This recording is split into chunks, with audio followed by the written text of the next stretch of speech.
നിങ്ങളുടെ favourite shows ഇനി ഒരിക്കലും മിസ്സാവില്ല. ഇപ്പോൾ C5 കാണും നിങ്ങളുടെ ഫേവറേറ്റ് ഷോ തികച്ചും സൗജന്യമായി. എന്താ ഐശ്വര്യ വല്ലാതെ വിഷമിച്ച് നിൽക്കുന്നെ? പൊട്ടൂന്ന് കരുതി കത്തിച്ച പടക്കങ്ങളെല്ലാം ചീറ്റിപ്പോയല്ലേ? നനഞ്ഞ പടക്കങ്ങളെല്ലാം അങ്ങനെയാ ചീറ്റിപ്പോവും. നിങ്ങൾ എന്തുദ്ദേശിച്ചായി പറയുന്നത്? ആരെ പറ്റിയാ പറയുന്നത്? ആ വിഷ്ണു എന്ന് പറയുന്നവൻ അവളുടെ മുറിയിൽ വന്ന് കയറിയതിന് ഞാൻ എന്ത് പഴിച്ചു? ഞാനല്ല അവനെ വിളിച്ച് അവളുടെ മുറിയിൽ കയറ്റിയത്. ഈ വീട്ടിലെ ആരുടെയെങ്കിലും പിന്തുണയില്ലാതെ അവൻ ശ്യാമയുടെ മുറി കയറില്ല. അത് ശരി, നിങ്ങളുടെ ഒത്താശയോടെയാണോ അവൻ അവളുടെ മുറി കയറിയത്? അത് ഞാൻ ഇപ്പോഴാ അറിയുന്നത്. ഐശ്വര്യ, എന്റെ ഭർത്താവിന്റെ അനുജന്റെ ഭാര്യ നീ. എന്നുവെച്ചാ എന്റെ അനുജത്തി. ഞാൻ ഐശ്വര്യയോട് വഴക്കുണ്ടാക്കിയ കുറച്ചു കഴിയുമ്പോ എനിക്ക് തന്നെ വിഷമാവും. കാരണം ഞാൻ നിന്റെ ഏടത്തിയാ. നിനക്ക് ആ ധാരണയില്ലെങ്കിലും. നിങ്ങൾക്ക് എന്താ വേണ്ടത്? എനിക്ക് മറ്റൊന്നും വേണ്ട. ഈ കുടുംബത്തിലെ സമാധാനം വേണം. അതിനുവേണ്ടി എല്ലാവരും സഹകരിക്കണമെന്ന അപേക്ഷയേ ഉള്ളൂ. ഈ കുടുംബത്തിന്റെ സമാധാനം കളയുന്നത് ഞാനാണെന്നാണോ നിങ്ങൾ പറഞ്ഞു വരുന്നത്? അതെ, സത്യം തുറന്നു പറയുമ്പോ മുഖം ചുളിക്കണ്ട.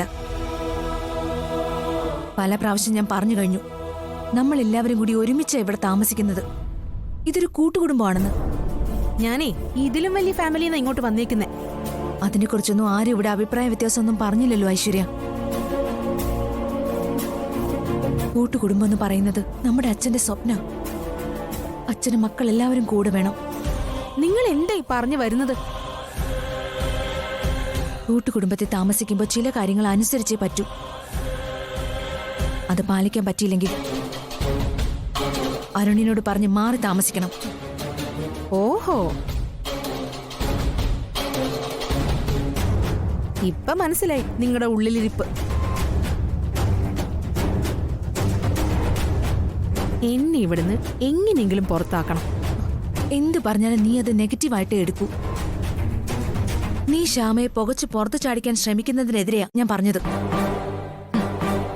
നിങ്ങൾക്ക് അവള് പ്രിയപ്പെട്ടവള് തന്നെയായിരിക്കും. പക്ഷേ എനിക്കങ്ങനെയല്ല.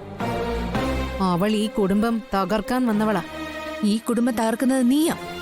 നീ ഒറ്റയൊരുത്തി. അതിന് ശ്യാമയെ പഴിച്ചാരണ്ട. നമ്മള് രണ്ടും കൂടെ ഒരുമിച്ച് ഈ വീട്ടില് വാഴില്ല. ഇതെന്റെ ഭർത്താവിന്റെ വീടാ. ഇവിടുന്ന് ഞാനെങ്ങും പോവില്ല. എന്നോട് പകയും വൈരാഗ്യം സൂക്ഷിക്കുന്നവർക്ക് ഈ വീട്ടില് നിലനിൽപ്പില്ല.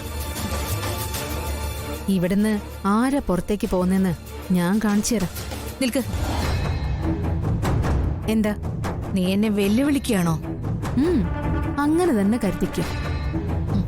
അമ്മയ്ക്ക് ശ്യാമയോട് എതിർപ്പ് കാണും. പക്ഷെ നീ കാണിക്കുന്ന അഹങ്കാരങ്ങൾക്കൊന്നും അമ്മ കൂട്ടു നിൽക്കില്ല. നിന്നോട് ഇവിടെ പലരും ക്ഷമിക്കുക. നിന്റെ ഭർത്താവ് നിന്നെ സഹിക്കുക. നീ നിന്നെക്കുറിച്ച് തന്നെ ഒന്ന് ചിന്തിക്കുന്നത് നല്ലതായിരിക്കും. ഇല്ലെങ്കിൽ കുറെ കഴിഞ്ഞ് കരയേണ്ടി വരും.